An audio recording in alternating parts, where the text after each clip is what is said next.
ബിനിൽ കോടതിയിൽ നിന്ന് വിവരങ്ങളുമായി നമ്മളോടൊപ്പം ചേരുന്നുണ്ട്. ബിനിൽ, ഏറ്റവും നിർണായകമായ തീരുമാനം, ഏറ്റവും നിർണായകമായ ചോദ്യങ്ങൾ കോടതിയുടെ ഭാഗത്തു നിന്ന് ഉണ്ടാകുന്ന സമയമാണ് ഇത്. ഈ റിപ്പോർട്ട് പുറത്തു വന്നതാ, നമുക്ക് ഓർമ്മയുണ്ട് ബിനിൽ, അതിന്റെ ആദ്യത്തെ വരി എന്താണ്?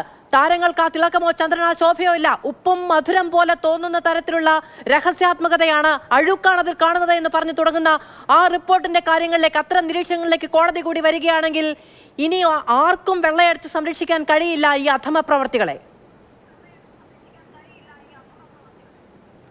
മധു, വളരെ പ്രധാനപ്പെട്ട ഒരു തീരുമാനം ഇപ്പോൾ ഹൈക്കോടതിയിൽ നിന്ന് പുറത്തേക്ക് വന്നിരിക്കുന്നു. അത് ഉത്തരവായി തന്നെ വന്നിരിക്കുന്നു. ഹേമ കമ്മിറ്റി റിപ്പോർട്ട് ഹാജരാക്കാൻ ഹൈക്കോടതി ഡിവിഷൻ ബെഞ്ച് നിർദ്ദേശിച്ചിരിക്കുകയാണ്.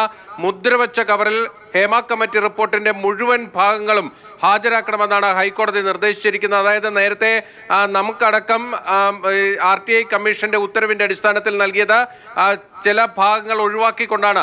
ആ ഭാഗങ്ങൾ ഒഴിവാക്കാതെ പൂർണ്ണമായ റിപ്പോർട്ട്, അതായത് സർക്കാരിന് മുന്നിൽ ഹേമ കമ്മിറ്റി നൽകിയ റിപ്പോർട്ട് അതേപടി മുദ്രവച്ച കവറിൽ ഹാജരാക്കാൻ ആക്ടിംഗ് ചീഫ് ജസ്റ്റിസ് ഉൾപ്പെട്ട ഡിവിഷൻ ബെഞ്ച് ഇപ്പോൾ നിർദ്ദേശം നൽകിയിരിക്കുകയാണ്. സർക്കാരിന് വേണ്ടി അഡ്വക്കേറ്റ് ജനറൽ നേരിട്ട് ഈ കേസിൽ ഹാജരായി എന്നൊരു പ്രത്യേകത കൂടിയുണ്ട്. കാരണം ഇത് വളരെ പ്രധാനപ്പെട്ട ഒരു കേസായതുകൊണ്ട് തന്നെ AG നേരിട്ട് ഹാജരായി സർക്കാരിന്റെ ഭാഗം വിശദീകരിക്കുകയായിരുന്നു. സർക്കാർ മുന്നോട്ട് വെച്ചത് ഈ കമ്മിറ്റിയെ വെച്ചു, കമ്മിറ്റി കണ്ടെത്തലുകൾ ഉണ്ടായി, അതിന്റെ ഭാഗമായി റിപ്പോർട്ട് വന്നു. പക്ഷേ സർക്കാരിന് ഇതിലൊരു പരിമിതി ഉള്ളത്, ഈ സാക്ഷി പറഞ്ഞവർ ആരും തന്നെ അതിന്റെ വിശദാംശങ്ങൾ സർക്കാരിന് മുന്നിലേക്ക് വന്നിട്ടില്ല, സർക്കാരിന് മുന്നിൽ ഒരു പരാതിയായിട്ടില്ല. അതുകൊണ്ട് തന്നെ സർക്കാരിന് സ്വമേധയാ കേസെടുക്കുന്നതിന് പരിമിതികളുണ്ട് എന്ന കാര്യമാണ് AG കോടതിയെ അറിയിച്ചത്. അവിടെ കോടതി ഉയർത്തിയ ഒരു പ്രധാനപ്പെട്ട ചോദ്യം എന്നത് ഇതൊക്കെ തന്നെയാണ് സാഹചര്യം, പരാതിക്കാർ മുന്നോട്ട് വന്നിട്ടില്ല. പക്ഷേ ഈ കേസിൽ പരിശോധിക്കുമ്പോൾ സിനിമാ മേഖലയിലുള്ളവരാണ് കമ്മിറ്റിക്ക് മുന്നിലെത്തി മൊഴി നൽകിയിരിക്കുന്നത്.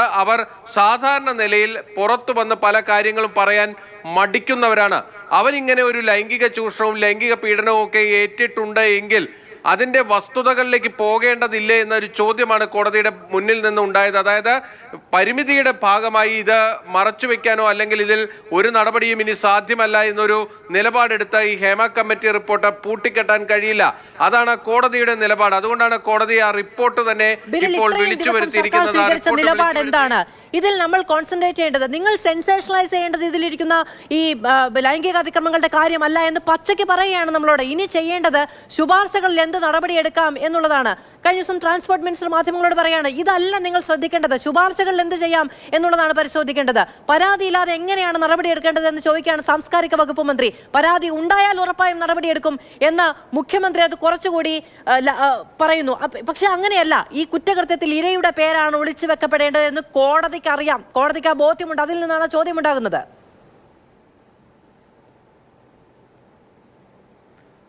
തീർച്ചയായും അത് തന്നെയാണ് കോടതി ഉന്നയിച്ചത്. കോടതി ആവർത്തിച്ച് പറഞ്ഞ ഒരു കാര്യം എന്നത്, ഈ സിനിമാ മേഖലയിലെ സ്ത്രീകൾ, ആ മേഖലയിൽ പ്രവർത്തിക്കുന്നവർ, അവർക്ക് എല്ലാ കാര്യവും വന്ന് പൊതുസമൂഹത്തോട് സാധാരണ മറ്റു വ്യക്തികളെ പോലെ പറയാൻ കഴിയില്ല.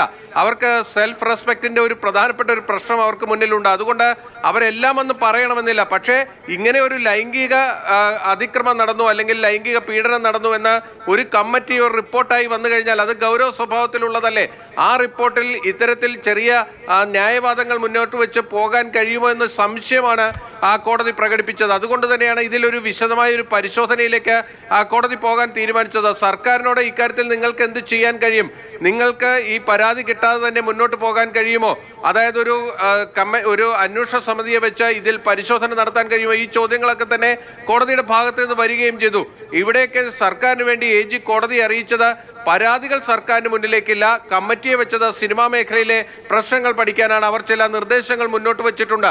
നിലവിൽ സർക്കാർ നേരിടുന്ന ഒരു പ്രതിസന്ധി എന്നത്, ഹേമ കമ്മിറ്റി ഈ സാക്ഷികളുടെ മൊഴികൾ രേഖപ്പെടുത്തിയപ്പോൾ അവർക്കൊരു ഉറപ്പ് കൊടുത്തിരുന്നു. അതായത് നിങ്ങൾ ഇവിടെ വന്ന് പറയുന്ന കാര്യങ്ങളുടെ പേരിൽ പിന്നീട് നിങ്ങൾക്ക് മറ്റ് ഇടങ്ങളിൽ പോവുകയോ മറ്റ് നിയമ നടപടികൾ നേരിടേണ്ടി വരികയോ ചെയ്യില്ല എന്ന ഒരു ഉറപ്പ് കൊടുത്തിരുന്നു. അതുകൊണ്ട് തന്നെ ഹേമ കമ്മിറ്റിയിൽ നിന്ന് ആ സാക്ഷികളുടെ വിവരങ്ങൾ ചോദിച്ചറിയാൻ സർക്കാരിന് ചില പ്രതിസന്ധികൾ ഉണ്ട് എന്ന കാര്യമാണ് AG ഇന്ന് കോടതിയെ അറിയിച്ചത്.